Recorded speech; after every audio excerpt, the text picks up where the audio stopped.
કોલેરાને કારણે ઉપલેટા તાલુકામાં 5મા બાળકનું મૃત્યુ થયું છે, ત્યારે સરકારી તંત્ર લાજવાને બદલે ગાજી રહ્યું છે।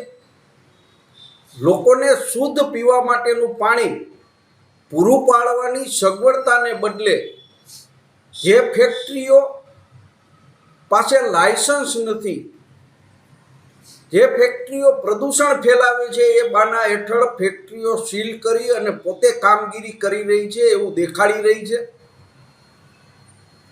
આ ફેક્ટરીઓ છેલ્લા ઘણા વર્ષથી ચાલે છે, તો શું અત્યાર સુધી સરકારી તંત્રને ખબર નહોતી કે એમને લાયસન્સ નથી લીધા? પરંતુ પોતાની ભૂલ ઢાંકવા માટે આ કારખાનેદારોને સીલ કરી અને દોષનો ટોપલો પોતાની માથેથી ફેક્ટરીના માલિકો ઉપર નાખવાનો પ્રયત્ન કરી રહી છે। આખાએ ઉપલેટા તાલુકાની અંદર શુદ્ધ ફિલ્ટર થયેલું પાણી કોઈ જગ્યાએ આપવામાં નથી આવતું। કરોડો રૂપિયાના ખર્ચે ઉપલેટા તાલુકાના તમામ ગામોને પીવા માટેના પાણી માટેની યોજના 2020માં મંજૂર કરી દેવામાં આવી છે, પરંતુ એ યોજનાનું કામ કોઈને કોઈ કારણોસર અડધેથી બંધ કરી દેવામાં આવ્યું છે। એમને શરૂ કરવામાં નથી આવતું ને આખા ઉપલેટા તાલુકાની અંદર